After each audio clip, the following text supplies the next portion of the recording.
Welcome, guys, to episode 2 of our podcast. We haven't quite figured out the name for it. I like Dmah and the mic drop, but Mike, you had your ideas too, right? Yeah, I was kind of trying to find a way to phrase not silent in a way that didn't make it seem like I was trying to be super hip and relevant. That's actually a reference to a song, and I don't want to be associated at all with. I'm not even going to say the words. I hate that word. It's like, when you wake up, I am now. Anyway, whatever. How's it going, man? Interesting week. Pretty good. But yeah, I mean, that word is hanging thick in the air. A lot has happened, and this is, I think, going to be seen as a very specific time in history. Well, I'm pretty sure I don't need to tell most of you guys what is going on, but basically there are riots breaking out in cities all across the country, and even outside of the country, I hear.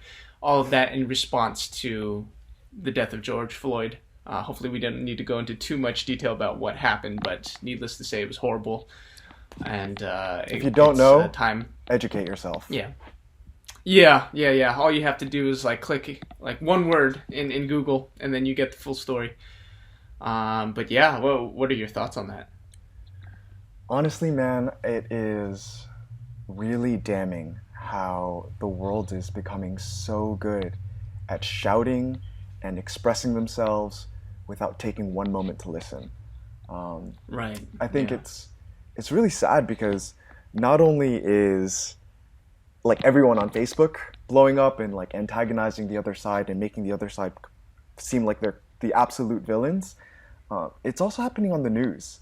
I think it's really damning because the world at large is super interested in expressing itself in a really, really unhealthy way. And I feel like I've been saying all week that the moderate people in the middle who are so used to being quiet amidst this need to step up and start talking about it.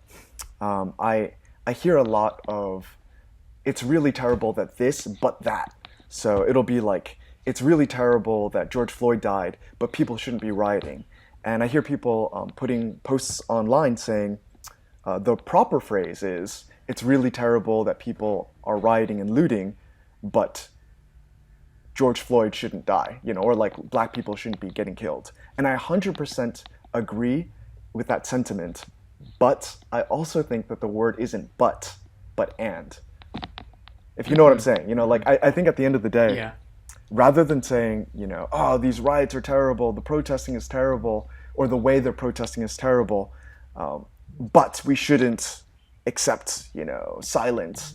I think people should say, and we shouldn't accept silence. There's space to both communicate the fact that we shouldn't be acting out violently and looting, and also space to say that it's absolutely terrible that there is a mistreatment, a chronic, systematic mistreatment of African Americans here in this country, in this day and age. 40 years after 50 years after, Martin Luther King Jr., we're still fighting for basic human rights. And it's an endemic thing that I feel like, rather than shouting each other. Okay, hold on a sec. Hi, Mom. Mom? I'm recording right now. Okay, my mom's not listening or responding. That's fine. So I just think that it's really, really about time that something happens, and it's sad to say, but I think it really needs to get bad enough for everyone to stop and take account of what's happening and try to really, really listen to the other side and make sense of things. I know that you've been seeing some stuff firsthand. Tell me about it. Well, I live right next to City Hall. Oh, well, I guess I'm revealing some sensitive information, but in my city, there's protesters meeting outside of City Hall, and nothing too crazy. It's not like stores are being broken into. There's no looting happening over here, and the protests are, for the most part, peaceful. But I was going for a run 2 days ago, and I ran over by the protests, and I decided to, just stick around and do the end of my training there. So I was about a stone's throw away from them, hearing them protest while I was training. And for the most part, it was kind of an inspiring thing to see. and I took some pictures of it, just because this is a moment in history that will be looked back upon. So I just wanted to just document it somehow. But they were shouting, holding signs, and oncoming traffic was honking in support, and there was a lot of noise and a lot of energy in the air. And for the most part, it was pretty inspiring, actually. But, I mean, at the same time, there was a lot of that word you mentioned earlier, hanging in the air. And there was a little bit of that, so it was kind of weird for me. It was a part of me kind of admired what I was seeing, and a part of me was a little revolted. But what broke it for me was, I was next to City Hall, which is also where the police department is, and 2 cops were being dispatched at around that time. And not to address the protesters, they're actually just going on their own way to do whatever they needed to do. But at that point, everybody started shouting in unison, "All cops are bastards! All cops are bastards!" And I'm like, oh man. At that point, it kind of just soured the taste in my mouth, and I'm like, ugh, that's where you've lost me. Exactly. Because that is such a sweeping generalization. And when I think about it, it's sweeping generalizations that got us to this position in the first place. Exactly. Yeah, because people are thinking in broad, swaths and in large brushstrokes, and suddenly, one thought is immediately coupled to a bunch of other thoughts that are very, very harmful, and people just kind of go into autopilot. It's like, the second I think this, that means I have to think everything else that's associated with that. And I think that's when we get that's when we get collision courses, and, I think it's that kind of absence of active thought that got us here in the first place. And I think that's one of the things that needs to change right away. Yeah, I think there's a lot of thought policing that's happening too. People are really, really antagonistic about anyone. Like the thing is, you said the broad strokes, having to accept everything that the movement represents. It applies to every other worldview. It's like, I think that you have to accept exactly what I believe, regardless of where you stand in the spectrum. And it's damning because there's so many shades of opinions in this entire thing. And the really damning thing is that everyone who isn't completely aligned with one segment is completely villainized. Don't get me wrong, there's some bad, bigoted, idiot people doing some idiot things. Whether it's the people that are doing the George Floyd challenge on social media and kneeling on people's necks. I don't know if you saw that. It's absolutely, absolutely disgusting. I haven't heard of that one. Just look it up. There's a bunch of really, really ignorant. I mean, unfortunately, in this case, they're white people, further compounding the issue and further compounding the ignorance of the current situation, kneeling on their friends' necks with big smiles, thinking that they're big boss man in doing this. Ultra idiotic behavior. And they're those people. Yeah, you absolutely have a right to hate what that person is doing and that ideology. But you have to hate me for thinking to myself, hey, I absolutely hate that George Floyd died. I absolutely hate that it was a preventable death and an unjustified death. But I also think it's really inappropriate that people are blocking freeways and smashing car windows and attacking people unsolicited and burning, they're looting stores and then burning them down to cover their tracks. Yeah. These are stores that are, a lot of these stores are minority owned. They're not owned by this, prison complex police state that is the enemy. No, it's owned by your neighbors. It's owned by people who are trying to make it just like you. And I think that it's detestable. And I think that it's sad because I'll say that, and I'll say it gently. I'm not going to say oh, you're wrong for thinking that the all other shades are the enemy. But people will really take issue with the fact that I don't have a uniform perspective with regards to, the rioting is justified. This is an outlash because of how we've been treated. And if you're not for us, you're against us. I hate that phrase. If you're not for us, you're against us. Yeah. No. Yeah. It's getting ridiculous. I am for you, but I'm also against you. Sorry, Daniel, please continue. No problem. it's crazy to know that this has been here this whole time. Like, in essence, this has been happening since the foundation of our country, and even before that. And if you want to take it further, it's kind of been happening since this world, was first created. Oh yeah. And it's just crazy to know that there's so many things we need to work through as a human race. But I think it's easy to fall into wondering, can we even fix this ourselves? Yeah. Yeah, because I think, not to get all preachy on you guys who are watching, but Mike and I are Christians, and we believe that there's a lot of failings of humankind that can't really be fixed based on our actions. And that's why we need Jesus. To put it really, really bluntly, that's why we need Jesus. But that doesn't mean that we sit idly by and just let these things play out. I think we do need to take an active part in changing our ways, in repenting, it's just... To that thing you said, let me just look up this one phrase. I absolutely love this, and I think it absolutely speaks to this day. It'll take me a second, so... Sure. Well, while you're pulling that up, I put up on Marshall Club a video about Bruce Lee's thoughts and how they seem particularly relevant during this time. It's really crazy because Bruce Lee lived right smack in the middle of the civil rights movement. It's just we tend to interact with him separately than what was going on at the time. Like MLK, all the riots, all the marches, all the peace rallies, that was happening at the same time. Yeah. Right at the same time. And you can bet he saw all this on TV, and I'm pretty sure he had his own opinions because he was kind of in the same boat, It's not like Asians were treated much better than African Americans during that time. And, the whole video is talking about how he dealt with discrimination his entire life. And not just from whites in America, but also from his own people in Hong Kong. Yeah. And that's fresh off the Sino-Japanese War and World War II and all this age of imperialism. So, he was always being stepped on. And yet he was able to rise above his circumstances and have enlightened thoughts about it. And it manifested its way into his life, not just through, overt speeches on racism, but he let his philosophy be formed by it. What he was really about was martial arts. And he allowed that to lead him to an enlightened way. And I like how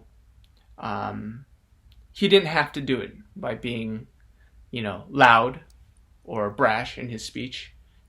He just let it influence the way he trained, and he was able to make something out of it. I really, really admire that about Bruce Lee.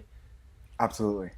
Yeah, I think, interestingly, the thing that makes Bruce Lee unique is the fact that he was able to shine in an era that was extremely difficult to shine for Asians.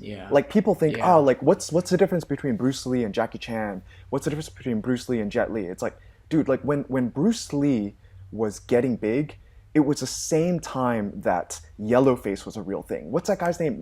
Mickey what? Mickey Rooney.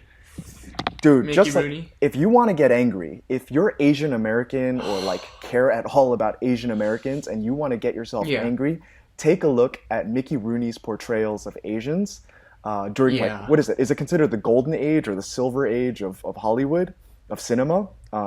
It's detestable, and that's sadly how Asians were viewed during those times. My dad came to this country during those times, and he 100% testifies to the fact that racism was rampant then. Yeah. And what's crazy is that they have names and faces. These detestable depictions of Asians in Hollywood. You've got your Charlie Chans and your Fu Manchus. In fact, one of the famous videos of Bruce Lee is his screen test in 1965. And did you know he was actually reading for the part of Charlie Chan's son? So they were interviewing him to play one of those characters. Dude, get the hell out. It's crazy. It's bonkers crazy, right? But I love how Bruce Lee always goes into the situation and just commandeers it. He's like, nah, I'm going to do this my way. And trust me, it's a million times better. And Seriously? He's always right. That's awesome. So then he just goes in there and he's like, my name is Lee, Bruce Lee. And then he just goes and then boom. Yeah. And then he just shows them what's what. I love it. Yeah. And the funny thing is, like, they're like, I think you're too alpha to play this. And they ended up like scrapping that. And that's when he became Kato for Green Hornet. Whoa, that's awesome. Yeah. It's really crazy. Dude, so I had no like, idea. That's kind of mind blowing, especially considering. I know, right? Like, why would they even think that he could play somebody that was attached to a personality that was, or like, you know, a depiction, a caricature of an Asian like that? But it's also cool that he like was able to humble himself enough. Honestly, I'm sure it took a lot of humility and crap eating from producers and just jerks in Hollywood to be able to just get in front of people and show them, hey, look. Your perceptions of what I am and what I can be and what my people can be are wrong. And I thought that was always like super, super moving and profound. Before we get too far away from it, I know you mentioned like whether people can fix the situation today. And, you know, I just want to double down on that. Like, I was having a conversation with Steve Jung. You remember Steve Jung, who you like smashed in the nuts when he surprised you when you were 6 years old. Shout out to Steve Jung. That's what happens, man. Yeah. That's what happens. You don't sneak up on Dmah. But yeah, he said, G.K. Chesterton said that of all the doctrines, sin is the one with the most empirical evidence. And I think that that's like really fascinating. You look at the depravity of man and how like, look, protesting is a really, like the protest about George Floyd's death is a noble and worthwhile thing. Yet look at how ugly it's become and how commandeered it's become. Look at the fact that people are using it as a smokescreen to do evil, evil things. Yeah. And it's just apparent that like there's something endemically wrong with the human race. And I think that thing is sin. On a different note, I guess a more lighthearted note, I found an amazing deal on Express the other day. I bought a blazer in my size. Guess how much I paid for it? Blazer, like not a jacket, but a blazer, like a suit jacket? Yeah. Did you get it from the Pike outlets? No, I got it online.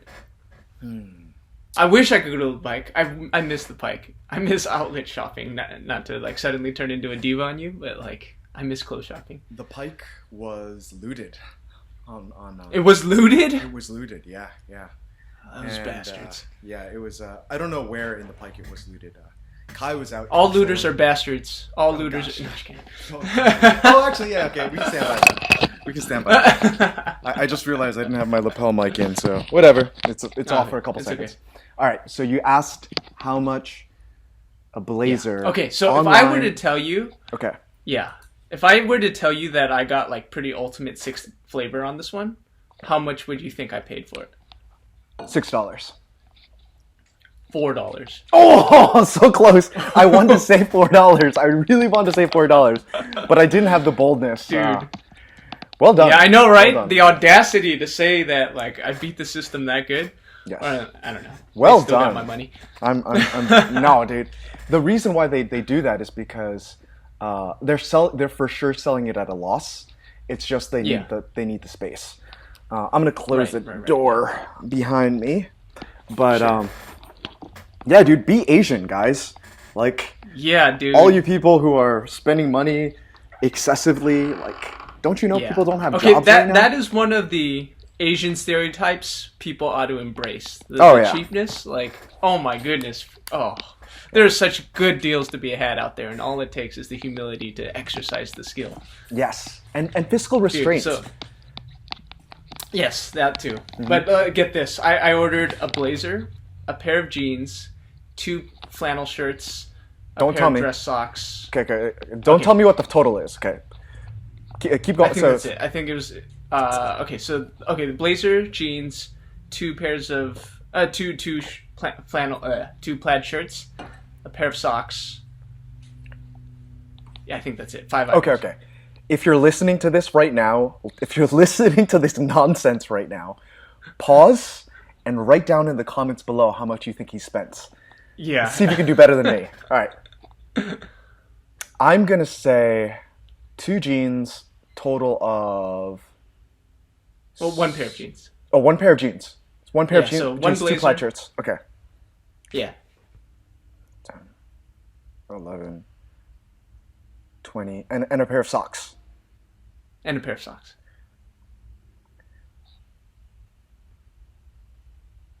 Socks, two shirts, jeans, and your blazer. $22. Yeah.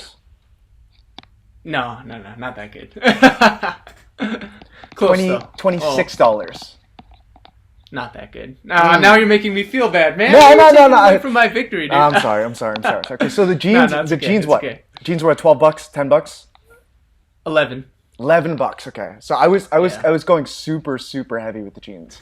I thought that you got the jeans for $6, and that throws everything off. Dang. Okay, So- I'm not you, man. 31. I've never 32. gotten that lucky. Oh Never my gosh! gotten that lucky. I once got Levi pants. They're like some of my most worn Levi pants for $5. I actually got $5. Two pair, well, plus tax, so it was like $5.40 whatever. Yeah. Two pairs of jeans. Still, dude, $5. Yeah. Amazing. At the Pike Outlets. And you wear in Long them. Beach all the time. Yeah. Yeah. I love those jeans. Yeah. Yeah. Amazing. Be Asian, Yeah, my the friend. total. Be Asian, my friend. Did you want to try again? It's not quite as good as what you were saying, but it's pretty close. All right, so you said Within $11. stones, though. 11 plus 4 is 15. Socks, I'm gonna Yeah. say you paid. They're dress socks, Yeah. so that's 16. And then two flannel shirts, I'm gonna say $5 a pop. No, but I already said 26. Let's say 32. Yeah. Yeah. Mm. 32 or 33, something like that. Yeah. I'm like, wow. Well Pretty done, good. well done. Yeah. Yeah, I have to yeah. reverse engineer it because I know what Express gets discounted to, but like Yeah. in my mind, because the blazer, nobody's gonna be listening to this because the blazer I is know. $4. I had to adjust down with all my other things, but yeah, I think it's still a great deal for all those clothes for $32. Masterful. No, get this masterful. though, so the blazer, it came in a certain color. It just so happens this color goes with a lot of my dark jeans, but like it was a selection of 5 colors, and all of the other colors were I think $60, and it says for some reason this one color is $5. What? So I'm like, and the only size it was available in was my size. What color So is I'm the like, blazer? dude, it's like a light blue, but it Nice. goes well with like a dark denim. Yeah. So I'm like, dude, Well done. killed it, man. Don't be like water. Be like Asians. Dude, I've been on a Bruce Lee kick ever since. So the crazy thing was, for Martial Club, I like to do a lot of like trend watching, right? I like to put my ear to the ground and see like what's the next big thing that'll help us like, throw out a banger video, especially if that video is not going to take a lot of effort and it's still going to get a lot of traction. I love that. Just like finding a good deal on clothes. Yeah, absolutely. Yeah, and so The Last Dance was the Michael Jordan documentary. It was like a 10-part series that they put on ESPN. And right now, because we're still in lockdown, even though people are like taking to the streets, a lot of people were watching that, and it gained a lot of traction. I was hearing about it on all kinds of media outlets that wouldn't normally talk about basketball. So, and then I saw on ESPN's commercial that they were going to do a 30 for 30 on Lance Armstrong and on Bruce Lee. So I'm like, dude, a 30 for 30 on Bruce Lee when they pretty much have the eyes of the world on them already. Yeah. Like, yeah, and Bruce Lee is already such a potent topic in and of itself on martial arts related videos. So I'm like, dude, we have to act. And I decided to do my video, and it was just going to be some kind of general video about how he shaped the world of martial arts, which is not, a small thing to say, but it's so crazy that this broke right when I was like in the middle of making the video. So I'm like, okay, I got to change gears and address the elephant in the room, so to speak. And Yeah. I don't know. We'll see. Hopefully I was right, but I could be wrong. Even though you changed gears and you like, at the end of the day, I kind of, I told you this already, but I think it was the most tactfully done way to incorporate modern events or current events that I've seen in a while. A lot of times, like, especially with YouTube personalities and people online, you see them like force it in, and it seems very abrupt and disjointed. Yeah. But Yeah. it made sense. I think the conversation is parallel and it's pertinent. I think especially nowadays, like you look at how right before this, how Asians were being treated because of COVID-19, or um, I mean, like racism in America is real and endemic, and like it is not that long ago that we had internment camps and the Chinese Exclusion Act, and like Yeah. segregated buses. It was literally this century. There are people Yeah. alive today that experienced many of those things, and Yeah. yeah, I think for a long time we've just been very conveniently brushing it under the rug. But now that the world is so open and there's so much communication, it's so easy to communicate what's happening. Things can't be brushed under the rug nearly as easily anymore. Right. Right. Right. Yeah, and it's amazing how technology plays into the scenario Mm, because a lot of the key features are the same except much more amplified. yeah, Because now we have riots happening in other countries because word spreads way faster, way faster than it ever did before. And people have the ability to make their voice heard on an unprecedented scale. hmm, So, and people use it, and yeah, it kind of, it throws like, it just changes the game. It tosses things up, and I think it makes it a whole lot more volatile. yeah. But if it makes it much more volatile, then maybe our ability to find a solution or at least something to quell the situation will also be enhanced. I hope. I hope. I'd like to think that technology can be used for good just as much as it's used for bad. Hmm. Hopefully more for good.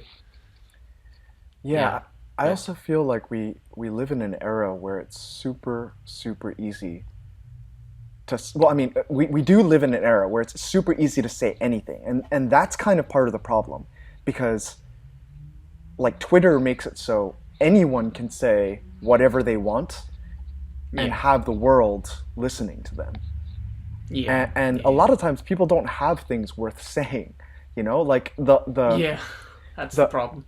the thing I noticed, I'm in some communities where people say like, oh, 80 cops died already. And I was like, oh, wait, like 80 police officers died because of the protests? And they were like, yeah, some statistics say that even more than that died.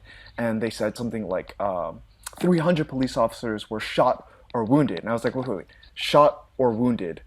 Okay, those are two very different things. Like, Yeah. you can't conflate the two and lump it into one Yeah. category. You can, Right. but then you just totally diminish the fact that people get shot. You'd have to just take the fact that people were wounded. Yeah. It's not that it's not a big deal when a police officer is wounded in the line of duty. It's that Yeah. when a police officer is shot in the line of duty, it's a huge deal. But Yeah. yeah, Yeah. like Yeah. I Yeah. asked him to fact check, and he was like, "Oh yeah, like maybe those numbers are wrong." And it's like the fact of the matter is, when you go online and you say that, we live in a generation, unfortunately, where people aren't taught to fact check. Where we live in a generation where people hear things that they want to hear that reinforce their stereotypes and their opinions Yeah. and their biases, and they run with it. And then the next thing you Yeah. know, like Yeah. our mutual friend who's kind of aligned in that camp will be like, oh, like yeah, 80 people died, and then he tells his friends, and then the next thing you know, like the Black Lives Yeah. Movement protests have suddenly become a cop killing situation where it's not like, okay, Yeah. it's like apparently like 12 or more police officers have died in the line of duty.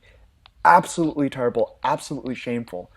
But the narrative that 80 police officers have died is very different than Yeah. 12 police officers died, because it was like 80 police officers in 90 hours. That's basically almost one an hour versus Yeah. 12, which is still a huge unacceptable, like disgusting number in the line of Yeah. duty, in the line of protecting people from themselves and protecting like the businesses of the people protesting from themselves.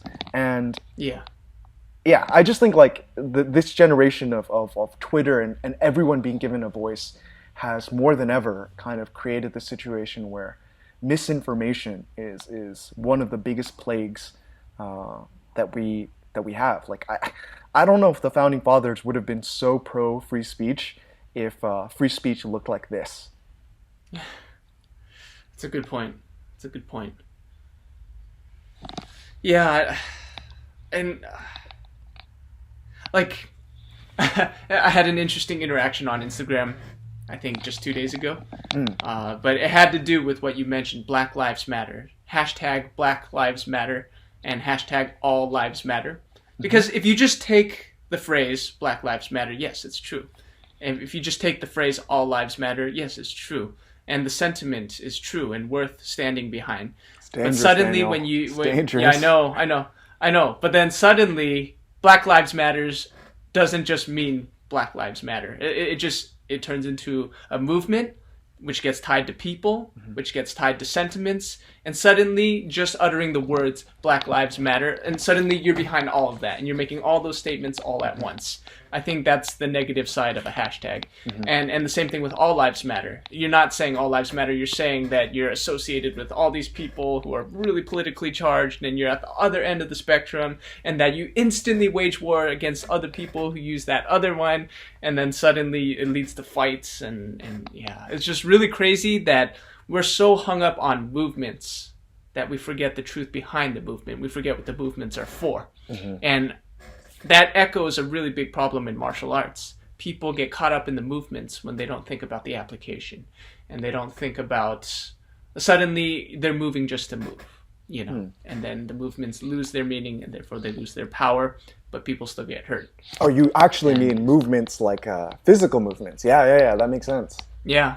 I mean, it's like one problem that we see in training that is suddenly, like that. The way it translates to real life is like front and center right now. People are losing the truth behind the movements. They're getting lost in the movements themselves. And I think that adds to the problem. It doesn't help it.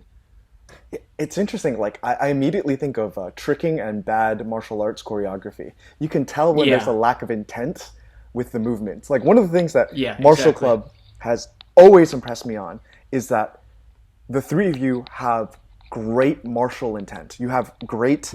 Like, the kick is a kick. It is not just like a fancy maneuver that you're flowing through the air and throwing something beautiful. Like, sometimes you'll do something interesting, while you're tricking that isn't a kick, like a flip. Okay, you're not kicking somebody midair when you're flipping. But, the fact of the matter is, when you're throwing a kick, it looks like a kick. I see a lot of ultra-talented trickers, and, I'll watch, 3 seconds of their videos, and I'll immediately think... yeah, it's impressive. It's cool that they can rotate so many times, but what is this but just spinning in the air? There's no, if you're going to say you're tricking and it's not like gymnastics or tumbling, the foundation is martial arts. The foundation is throwing a kick. So if you're going to throw a kick, throw a kick. Don't make it look like you're just lazily dragging your leg while your body spins. It looks ugly. Right. Yeah, and it's so crazy how... when you get lost, when you allow yourself to glaze over, whether it be in tricking, whether it be in sports, martial arts, or even here, thinking and talking, it takes your message, so to speak, in a drastically different direction. And what you tried to convey in the first place gets lost. And sometimes really drastically so. And then I think, that's when you have problems. It's really crazy to know how many parallels there are. Yeah. It can be in your martial arts, it can be in anything you do, and it can be in real life, the way you interact with people. And when it's with people on this scale, stuff happens. Yeah. And suddenly you have the same thing showing on every channel station. It's crazy. It's like 1993 all over again, and then before that, and then before that. It's crazy how history repeats itself. Yeah. It's interesting. I think one of the things that is kind of endemic to all these situations that you were describing is an unwillingness to stress test and fact check. It's at the end of the day, if people were to stop and evaluate what it is they're doing, be it martial arts movements or, standing up for a position that really matters, and then evaluate the efficacy of their efforts, how effective is it that I am raising my voice and screaming at somebody in an angry way? Look, I get it. You're angry, you're frustrated, you need to express yourself. Right. But is your goal to simply feel better about the situation or to make the situation better? Because if your goal is to make yourself feel better about the situation, by the time your emotional bandwidth is consumed, you will find that you don't have the energy necessary to make a difference, to make changes, because Right. you'll be able to make things better for yourself. You'll be done. You'll be angry. You've screamed. You've raged, and you've expressed yourself. You feel satisfied. Congratulations, the people around you see an angry black man instead of a man who is oppressed and hurt and needs to have his voice heard, or an angry Asian man, or an angry Hispanic man. And the fact of the matter is, I think we need to like learn how to channel the hurt in productive ways.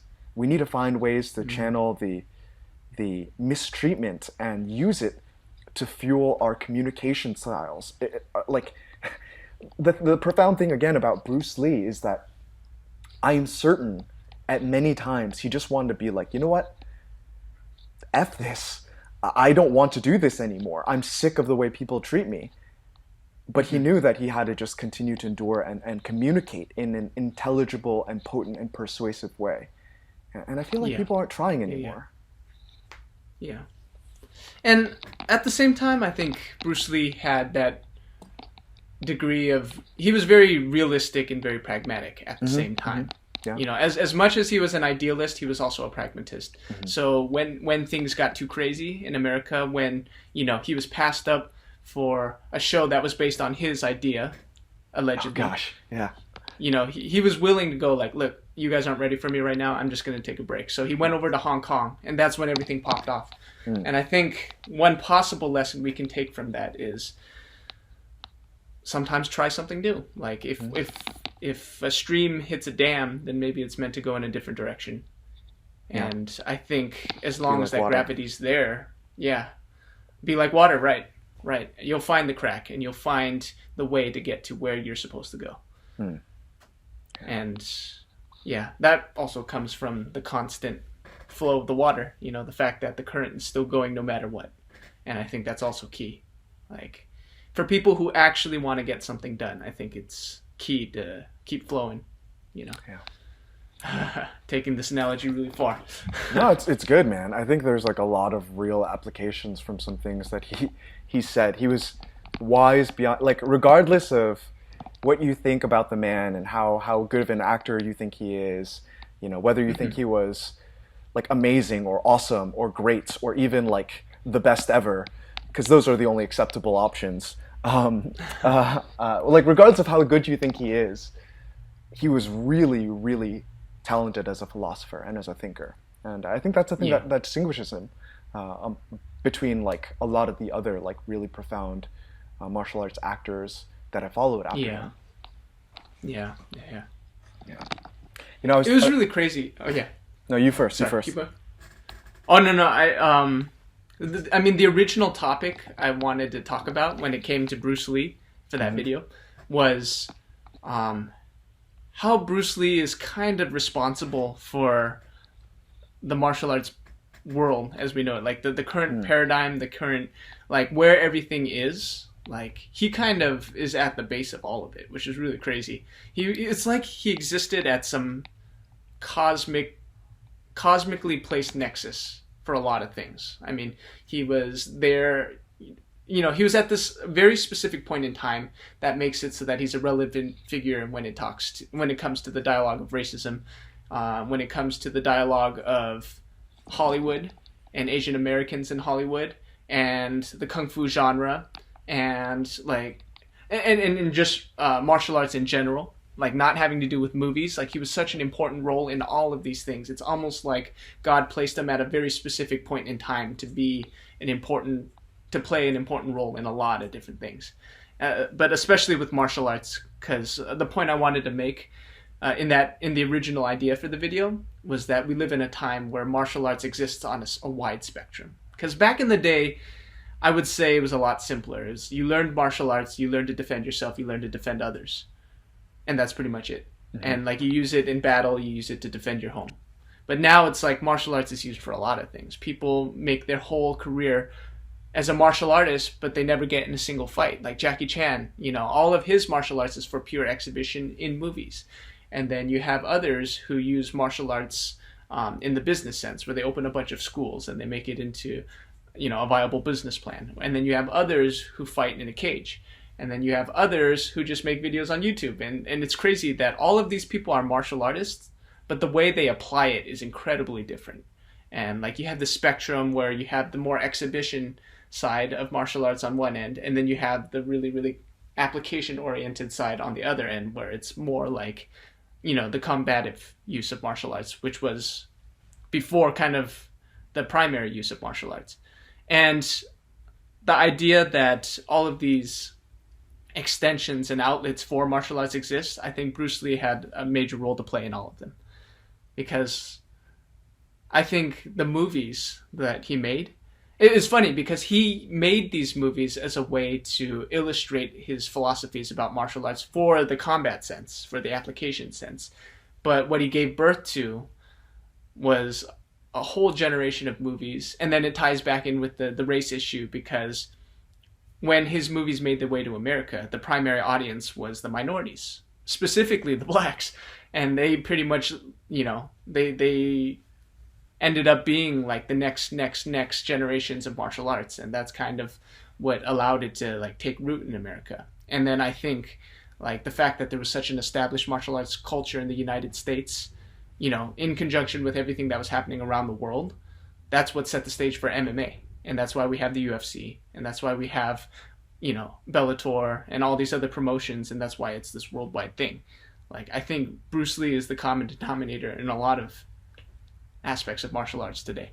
One of the things you said earlier, and this is a little disjointed, I'm being like Bobby Lee right now, is, dude, Bobby Lee, like, I like listening to his podcast, but he's got like massive ADD. It's just like the flow of thought with his conversations is so hard to track.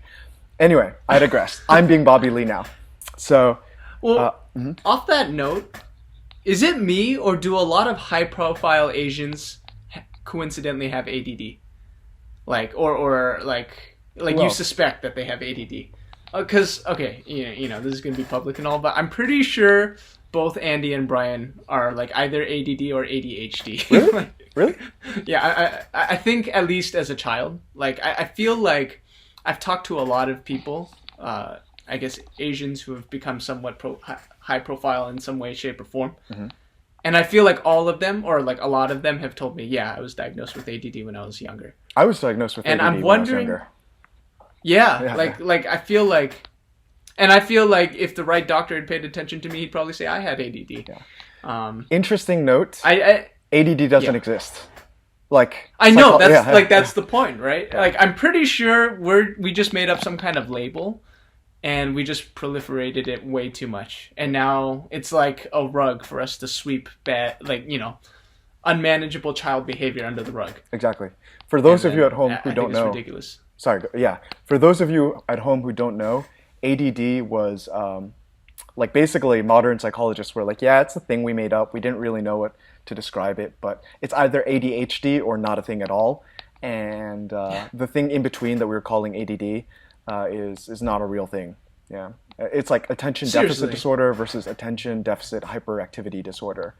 And it's they pharmaceutical companies threw a lot of money to make Ritalin and all these other amphetamines legal, and to basically put our kids on drugs, like me.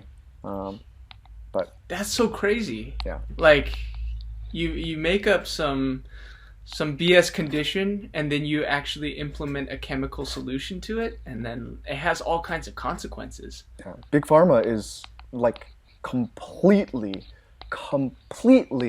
responsible for the opiate epidemic that we have in America. Like the drug problem, the massive drug problem. When you hear about people strung out on heroin, many of those people are normal people who one day got their wisdom teeth pulled out or broke an arm and were given opiates. You know, they were given oxycodone or hydrocodone, and they just happened to have that gene that said, I want more of that. You know, like I took it and I had no problems. I didn't know how risky it could be with regards to addiction, but there's so many people. Like I've talked to, I'm not going to name names, but a lot of my friends said, yeah, like I straight up had withdrawal and I was mildly addicted to opiates for like some time after my prescription ended. And there's no like real warning from your doctors. There's no like real education that happens. And a lot of these people, like, they just have their lives ruined by it, you know? Like, it's not, it's terrible. It's terrible. And it's like, it's all Big Pharma's fault. Read about it, educate yourself, form your own opinion. That's just my take, but it's pretty disgusting. Yeah. Man, that's so nuts. Yeah. And to think, it was pharmaceutical, over the counter. I don't know if you count that as Big Pharma. Well, but basically it was a headache medicine that took Bruce Lee out of this world. Dude, yeah. That's so crazy. Oh my gosh. Such a powerful human being who had so much to do in this world and so much to say, so much to accomplish. And it was a headache pill that did him in. Dude, that's so crazy. Why is there so much legend around how Bruce Lee died? I know. Like, but to be fair, I feel like one of the reasons why his legacy is so powerful to this day is the fact that he died in his prime. Okay, no, but like, why is there so much?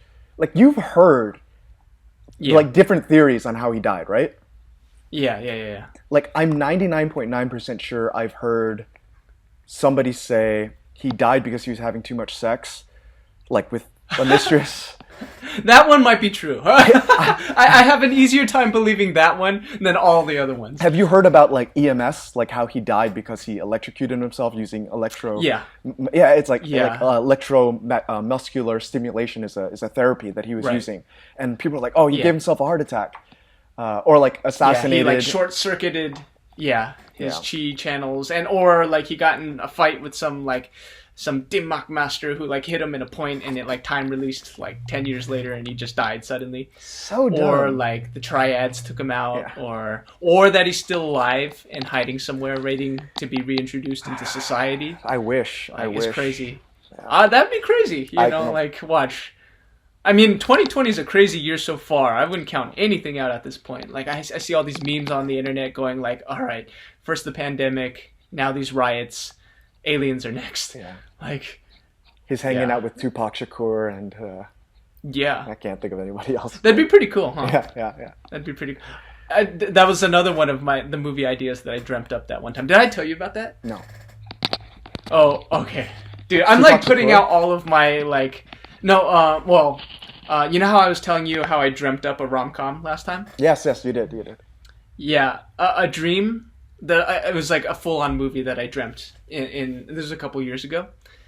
Dude, I'm like everyone watching needs to like click that they agreed to a non-disclosure. No, just kidding. I hope to make this a movie one day, but I had this dream that I was watching a movie. So it starts off like a first establishing shot is a top shot. First establishing shot. And the credits are in. I saw this Sans in my mind. Yeah. So like it's this top shot closing in on a decimated battlefield that took place during the Crusades. So you see like, middle like Muslim soldiers and you see like knights just like their bodies strewn across a battlefield. And it centers around a single body. And it's Liam Neeson, and he's dead. Oh no, I know this. You told me about this. Okay, please continue. Yeah. Tell the audience. So he's dead. He suffered a mortal wound, and then suddenly he's like, and then he wakes up, and he's like, oh my gosh, where am I? And then he's just sitting alone, alive, in this decimated battlefield, and he realizes he's immortal. So kind of like Highlander, but he gets himself back together, and realizing that he's immortal, he decides to form a secret society. He slowly discovers the presence of other immortals throughout the world, and he forms a society that operates behind the shadows and dictates world events. So basically, they keep their eyes open for influential people who might potentially be immortal, and they wait for the right time to take them out of society, recruit them into their group, and they continue to dictate world events, right? So it fast forwards, so it shows him building his numbers throughout the ages. And then there's this one scene where it stops in 1960 San Francisco, and it's like Liam Neeson and his right hand man, and they're like watching from a distance, and then his guy's talking to him. He's like, I don't know, man. He's short and he's really cocky, and not to mention he's Asian. What? And then Liam Neeson's like, yeah, let's give him another 10 years. So it was like Bruce Lee while he was like in his like Green Hornet days. And then it was just funny because they're immortals and they're enlightened, but they're still vulnerable to human prejudices like racism. And they're like, yeah, let's give him another 10 years. We'll come back when he's like around 30, you know? Dude. And then like, so the idea was like all these brilliant people who were cut down in their primes, the Jimi Hendrix, the Tupac Shakurs, like basically they're not dead. They were just recruited by the society. They were called. And they're making things happening behind. Yeah, they were called. And they're helping Liam Neeson dictate world events from behind the shadows. Interesting. I think pretty it'd be cool good. movie, huh? Yeah, pretty cool. Yeah, I just like I was impressed that my subconscious has a better sense of humor than I do. Let me play Sun Yat-sen, and we'll make it happen. We'll make it happen. All right. Yeah. Dude, like sure. I think that honestly, that looks like basically what we have with reality today. I mean, I can't find any other explanation of the fact that Donald Trump is our president. And like, there's got to be like an Illuminati of immortals who know better than us. Yeah. Because there's no effing way that this reality is actually like untampered reality. Yeah, I've had that thought so many times. It feels like somebody, you can't write this. It feels like someone's writing our history. Just the it's fact worse than a movie. that, I know. I can't say it's better than a movie. So the interesting thing is like Black Lives Matter, the hashtag, now also means F the police. And like All Lives Matter also means I hate black people. And it's like neither of those things are actually, you know, like part of the descriptive of the words. Yeah, it's, and like, you know, you can't say that, you know, we shouldn't allow them to mean those things or like, so what do I mean? I mean like, words are going to take more meaning than they initially meant. If you know what I'm saying. You know, like at some point, language and idioms arise, and it's natural for them to, like raccoons. There's nothing wrong with the word raccoon, but unfortunately there was a huge negative association with African Americans and raccoons. I love raccoons. I only bring up raccoons because they're like my favorite animal. But like there's this huge negative connotation. If you called me a raccoon, I'd be like, oh, thank you. I'm industrious. I wash my hands regularly, and I'm like, you know, cunning.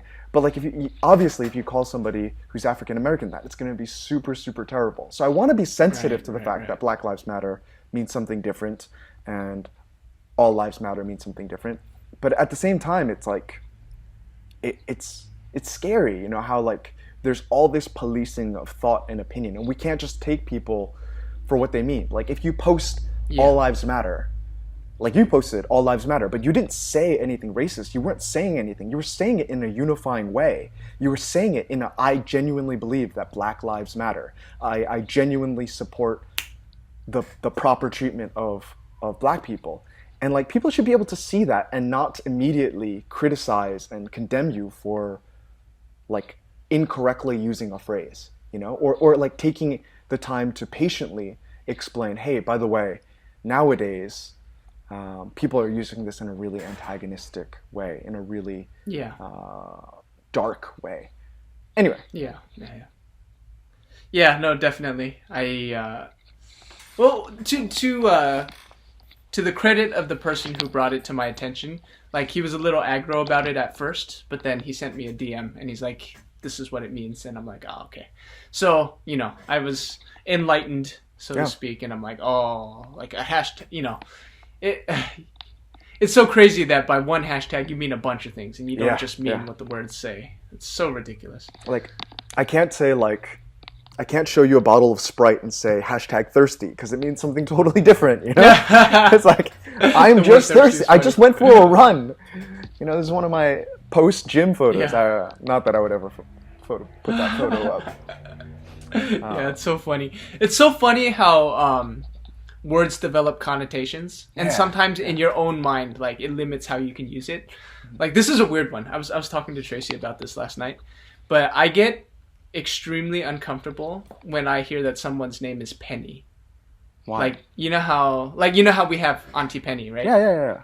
Why is that? Yeah, I get like I always involuntarily pause when I say her name. Like, you know why? Why? Tell me. Okay, so this goes back to when I was, I think, 9 years old, and I first got chicken pox. So I remember it really clearly. I woke up that Monday morning. I was supposed to get up for school, right? And my butt was so itchy, right? So like I started like scratching, I couldn't. It was more itchy than any mosquito bite I'd ever had. So I'm like, wow, that was one crazy mosquito. And then suddenly I felt it on another part of my leg, and then my foot, and then my arm, and then the top of my head, and then on my hand. And I'm like, oh no! I'm like, Mom, what's happening? Mom, what's happening? And she's like, oh, suddenly your fever over the weekend makes sense. I think you have chicken pox. And I'm like, what, chicken pox? I'm like, yeah. I'm like, Mom, I'm so itchy. And she's like, well, you're lucky because I've heard of some people who got it on their pennies. And I'm like, what? She's like, on their pennies. And I'm like, you mean like Auntie Penny got chicken pox? And she's like, no, like boys on your pennies. And then I'm like, oh. So like that was just one of a handful of key moments in my life where I found out that my mom has like the funniest pronunciations for certain things. That's so now like whenever I hear that word, I'm like like I get so uncomfortable when I hear that someone has the name Penny. Auntie Penis. Yeah. Dude, what if she ends up listening to this? I'm not going to say her name. I would pay money. To see it. I would pay money. And there's another one, and this is bad. There's another story I have, but like this all involves people we know. So it's like if they ever. So you have to tell them. What's the next one? Okay. So, so again, this deals with somebody from our old church. Okay. I'm talking to my mom, and then she's like, "Oh yeah, okay. Forgive me if I tell it bad, because like I forgot how to set up the story. I used to." Anyways, she's talking and she's like, yeah, who's that one boy from your church? And I'm like, which boy? There's a lot of boys. And then she's like, that one boy who, who was there that Friday night. I think his name is Hyman. Oh, God. I'm like, what? I'm like, Hyman? And she's like, yeah, it was Hyman, right? And I'm like, Mom, like, why would you call someone that? It's Hyman, right? And then I like searched my data bank and I saw it written out in my head. And I'm like, you mean Jimin? And she's like, oh yeah, like Hyman, it's the same thing. I'm like, it is not the same thing, Mom. You cannot go around calling people Hyman. Wait a second. But like The Godfather, isn't it Hyman Roth? Oh yeah. And then I realized Hyman Roth from Godfather Part 2, which is the most unfortunate coincidence in the history of mankind. Yeah. Like it's kind of crazy to me that's his name. It like didn't occur to me until just now. It's the worst. What were they thinking? Hyman. Anyways, I think it's a very Jewish name though. I'm like very sure that Hyman is not that weird. Dude, I'm 12. I can't handle this conversation. I can't believe that you were like, gosh. Yeah. It's like he's not Hispanic, Hyman. I know. So good. Man, there's so many like unfortunate stories concerning people we know from church, but they're like the best stories. I'm trying to think of I think go out for stories about for stories like this. Story? Besides you, this other one, young Bernard. There's that. There's when somebody needed chapstick or Vaseline.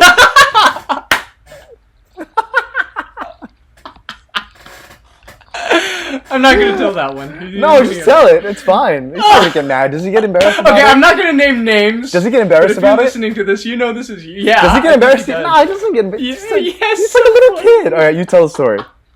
Okay, so this was a couple years ago when Mike and I... Were you there, Mike? I was not there. On that one? It was Exodus, right? It was Exodus. So Yeah, I Exodus never went at to our old Exodus. church. Yeah, that was a men's retreat. So it's where the guy leaders, so like my brother and all of the people his age, would take the younger guys out on a camping trip to Zion National Park. So as you can imagine, driving through the States, it gets pretty arid, right? And our Dry. younger friend, dry. And the first thing that goes to your lips. So he had chapped lips. And then like he turns to one of the other guys and he's like, yo, hey, can we stop by the store? I need to get some Vagisil for my lips. I need to get some Vagisil for my lips. And everyone stops. It's like they did everything short of screeching on the brakes and having the car stop on the highway. And they're like, what? He's like, yeah, I need some Vagisil for my lips. I like how he like triple downs on it. He's like, you know, like, he Vagisil really, with for my lips. full conviction, he totally meant what he said. And they're like, Oh. you mean Vaseline? And he's like, yeah, oh yeah, Vaseline. What did I say? Oh gosh. And they're like, Vagisil is for your lips, but not lips that you have. Oh. That's so good. So good. Oh man, we need to start like a collection of these things. Dude, I remember when I was playing Taboo with Kenny. And Yeah. like, it's not that funny, but it's like really funny Yeah. because of how It's like you insistent had he to have was. been there, right? Yeah, so I had the word bagel, right? And I was describing it, and I was like, oh, it's like a New York pastry. And one of the guys in our group is like, he's like, calzone! And I'm like, no, it's a New York pastry that has a hole in it. Calzone! And I'm like, no, it's not a calzone. He's like, it's a New York pastry. It's Jewish. You put schmear and lox. Calzone! I say calzone! I'm like, it's not calzone. It's Jewish. And he's like, yeah, calzone! And it's just like, it just goes on for like 5 minutes, and I'm arguing with him. It's bagel, you know. Schmear, like, I didn't say bagel, but it's like, can you put schmear on it? Because I couldn't say cream cheese, and it's like lox and this. Yeah. Yeah. Calzone. And it's like it wasn't right 5 times ago when you said it that made you think it was going to be right now. I already told you it wasn't calzone. Yeah. Speaking of calzone, the starter that you gave Tracy, she made. She sent a picture. Today. I want to see it. Oh, she said, yeah. Did she? That's amazing. She sent I'm like the so hungry right now. finished picture, but she didn't send an inside picture. Oh, it looks good. I saw it. Yeah, I saw. Well, she was FaceTiming me as she was, starting it. And, Was she happy with how it tasted? She said it was good. She said next time she would change a couple ingredients, but she said they came out good. And apparently the recipe called for you to refrigerate the dough, and she wanted it now, so she took a chance, and apparently it paid off. What was the filling? I don't know. Actually, I don't know. You probably saw the same pictures I saw. So Yeah, I only saw the shell, like the Yeah, same.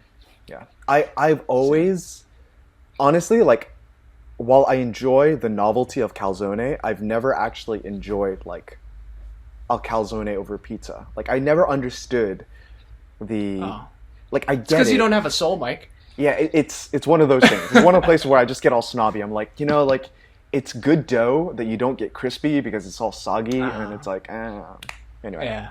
Okay, yeah. You have a point. Like, good pizza, it's got like the nice crispy crust, the chewy bread. It's got like a wide variety of textural complexities. And this one, it's like, it's not as bad. It's not as much of a sin as the Chicago meat pool that they try to pass off as pizza. It's not pizza. Fight me in the comments. I love I'll deep respond. dish. Okay. Fight me in the Don't comments. be a hater. I'll respond. All pizzas matter. Fight me in the Mike. comments. All No, pizzas they matter. don't. No, they don't. All That pizzas is- matter. That's like saying rats matter because they're also mammals. Okay, that's literally what it is. Okay, yes, we're warm-blooded and we give live birth to young, but it's not the same thing. It is not the same thing. Okay? You can say Neapolitan pizza is pizza. I'll accept that. You can even say Papa John's is pizza. Like, I'll accept that. But deep dish is not pizza. It's actually really interesting. If you guys haven't seen it, Ronnie Chang does this special on, like, he does this thing where he basically says everything sucks, and he goes off and I don't know if it's an everything sucks special, but he goes to like talk about how Chicago deep dish sucks. And he just like has all these scenes of him having a Chicago deep dish and throwing it on the ground in the middle of Chicago. And I've never been more like a fan of wasting food than that. He finds the best pizza in Chicago in a penitentiary, and it's not deep dish. Anyway, you should watch it. Check it out on YouTube. That's pretty good. Yeah. He's surprisingly funny. Like, I will admit, when I first heard word of his most recent special on Netflix, I'm like, Asian stand-up? I don't know, dude. But then, like, you made me watch it, and I'm like, this is pretty good. Super good. It made me ashamed and proud at the same time. Ashamed for doubting my own race, but proud that, like, we can throw down just as hard as the others. Yeah. I think that, honestly, the only reason I don't have him in a higher tier is because I haven't seen him put out as much amazing content. Like, all the content I see from him is like pretty darn good. You know, there's some other like short specials for like 16 minutes or so that are quite good. Yeah. But I genuinely think like I like Trevor Noah, I like all these people, but I think he's in the below Chappelle, above everyone else tier. You know, like I not that what's his face? Who did I just reference? Not Chappelle. Chappelle's like in a class of his own. He's the GOAT, dude. Above, wow, I have like super ADD that doesn't exist. Actually, no. Like, I think Bobby Lee is also super funny. He's not like, I don't enjoy watching him as much because it's like I feel bad. I feel dirty watching him. But I think it's like part of the reason he's so successful. Yeah, he's a genius though. He was telling us, Well, what's interesting though is I feel like it sometimes funny is relative to the context. Like Joe Rogan, for example, like in his podcast, I think he's hilarious, but his stand-up, like, I mean, not to say that he's not good, but like I enjoy him. I laugh at his jokes much more when he's on his podcast than when he does stand-up. Because actually, when I watch his specials, it feels like I've heard all of this from your podcast before. Yeah. I think it's also hard. Oh no! But he still has his moments, like his Kardashian bit on a couple specials ago. That, like, I still like die every time I hear that. So that was brilliant. But like a lot of his comedian guests on his podcast, like during the podcast, they're hysterical. But then I find their individual specials on Amazon Prime or Netflix, and I'm like, and like it just once it gets to the point where it's all just pity laughs, I'm like, I'm just gonna watch you on the podcast. And pretend it's never happened. I also think that because you're inundated with some of these guys, like the Brian Callens and the Tom Segura's, like because you see them so much, it also like you can. I think there are very, very few comedians that I could just listen to a ton, in a like stand-up capacity. I used to before he like did some terrible things. I thought Louis C.K. was in the stratosphere of GOAT, but like I can't pound his specials. I can pound Chappelle specials, but I can't pound Louis C.K. specials. And I think that might be kind of a situation where you're getting inundated with their content so much with the Joe Rogan Experience that like when you switch over to their comedy, But I really, really am regularly impressed by Tom Segura. He's like, Tom Segura is freaking funny. Especially Oh, okay, keep going. I'm sorry, keep going. No, especially his bit about Mike Tyson. That was like that one. It's nice when they have a bit that makes you appreciate them and the person they're talking about more. It was really cool because, you know, like I think it was that same special. He had a bit about working out and his physical trainer going him like saying like, with the power of Jesus you can, you know, or something like that. Okay, I remember now. I can remember now. That guy he's talking about is one of Jordan's old co-workers. No way. When, like when Jordan, one of my friends who's a cop now in Arizona, shout out to him for doing his duty. But he used to work at the Bay Club, and I think Tom Segura went to that Bay Club, and I think it was one of his co-workers who was training him. And he's like, yeah, dude, I work with that guy every day. That's awesome. It's really cool. Yeah. To be honest, though, like I saw Tom Segura's most recent special, and I felt like some of his jokes were just mean. You know, like I know that's his shtick as a comedian. Like it's just mean, but I'm like, oh man, that kind of sucked. Like it sucked in the sense that like that was mean, dude. Yeah. But I get it. Like he is really funny. If you are looking for another Asian comedian, I think not as good in my opinion. Sorry, bud. Not as good as Ronnie Chieng, but really watchable. Jimmy O Yang was surprisingly funny. Okay. He had a special on Amazon Prime that I thought was like totally watchable. Like at first I was a little bit skeptical for some reason, like just I don't know, instinctive paranoia when the guy's got a like split down the middle haircut. Yeah, I know,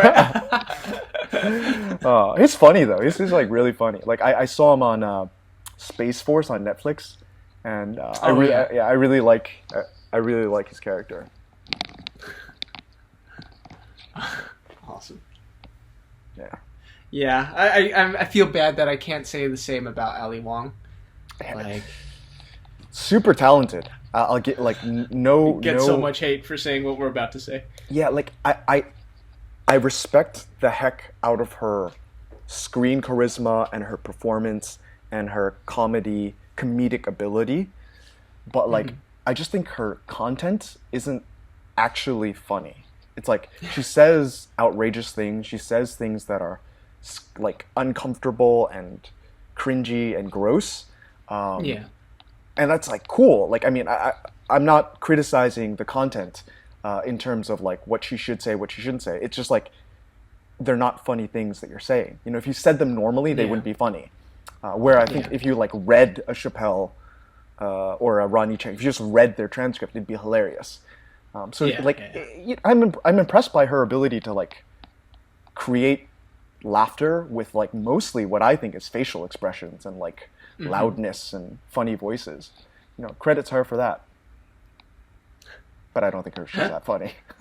Yeah, unfortunately. I just like, you know, when it comes to like Asian people, even if I don't think, you know, they're like that funny or that good at acting, I'm still rooting for them. I'm still like, like I think we're allowed to have opinions and not like be complete blind bandwagoners and still like love the success our brothers and sisters are having in Hollywood today. Yeah, for sure. Yeah. Did you know that John Cho auditioned for Jim in The Office? Oh, really? Yeah. His audition's pretty good. You could look up all the different people who auditioned for The Office. Some pretty big, maybe not A-list celebrity. I don't even know what qualifies an A-list celebrity, but like some pretty big names tried out for The Office and got passed over for the people they ended up going with. Yeah. Wow. John Cho, I feel like he's underrated. Super underrated. I mean, like maybe the data is not as front and center for people to observe, but like that movie, that last movie he made, was it Searching? Mm-hmm.